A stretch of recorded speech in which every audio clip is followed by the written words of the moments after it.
I don't buy into sports geniuses. Okay. Now, I do think there are people in sports that, Kristine, are ahead of their time a little bit. And the sport, and I think this happens in life. Remember the Palm Pilot? Back in the late 90s, a company called US Robotics created the Palm Pilot.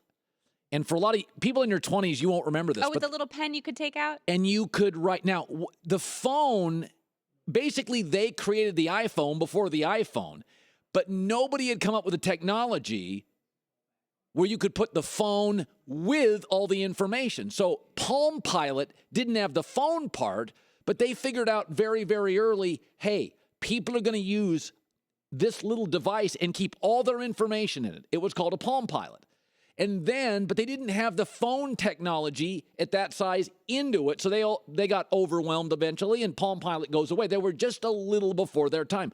It's same thing. James Cameron wrote Avatar 15 years before they had the technology to make Avatar. And James Cameron's one, some people think he's the smartest guy in Hollywood, right? Him and Spielberg. Cameron wrote Avatar, but they didn't have the technology to make Avatar. Then they do. He puts it together, and it's at the time the biggest grossing film like ever.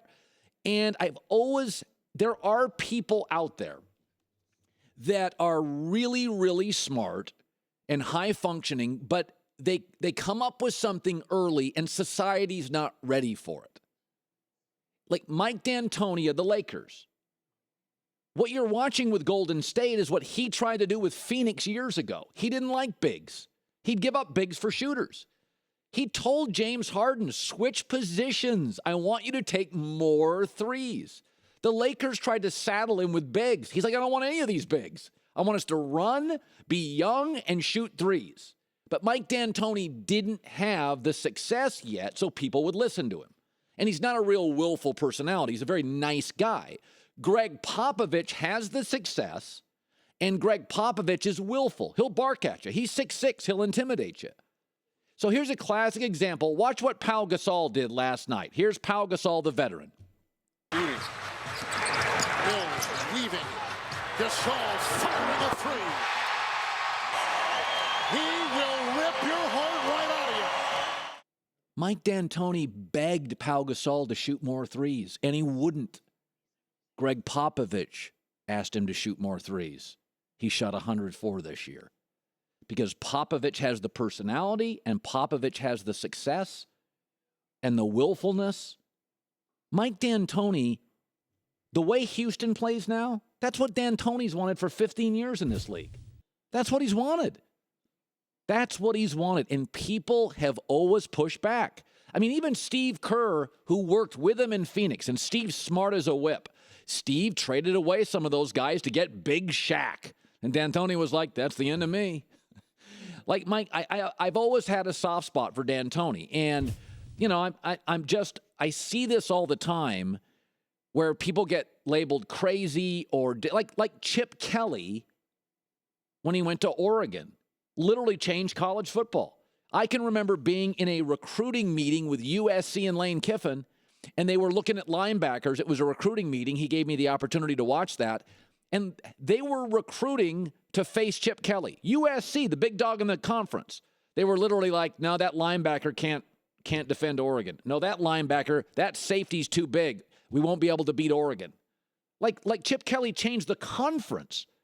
Like everybody in the conference started recruiting to defend Chip Kelly. And then Chip goes to the NFL, and they're just not ready for him. And the NFL just doesn't want to deal with it. And Philadelphia Eagles were like, no, we're not going to deal with that stuff. All you need to know is Belichick went to Chip Kelly at Oregon to take parts of what Chip Kelly was doing. Urban Meyer went to Chip Kelly to steal parts of what he was doing. Nick Saban hired Lane Kiffin. Lane Kiffin met with Chip Kelly to figure out ways to take what Chip Kelly was doing. But sometimes you're a little early, or there's rigidity, or you work into a business that's not ready for your ideas. And Mike D'Antoni, he wanted Pau Gasol to shoot threes. Pau Gasol wouldn't shoot threes. Popovich is like, shoot threes. Gasol's like, okay, I'll shoot threes. And he's hitting him. He took 104 this year. He made 56. He's like the league's best percentage three-point shooter. So I have a little bit of a soft spot for people that are, you know what? You got to remember this. Even like a lot of people that are a little unbalanced, sometimes their brains, you know what they say about handwriting? If you have really, really bad handwriting, it's because your brain's working faster than your hand can go. That's the one I'm going to use for my excuse. But sometimes people are going a million miles an hour and they don't have the personality to be subtle. They're too frank. They're too harsh. They walk into a room, they've got ideas, and people are like, nah, no, you're too much.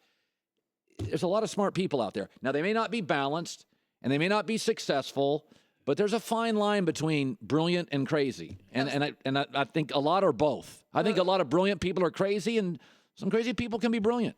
Some of the smartest people are super socially awkward. Of course.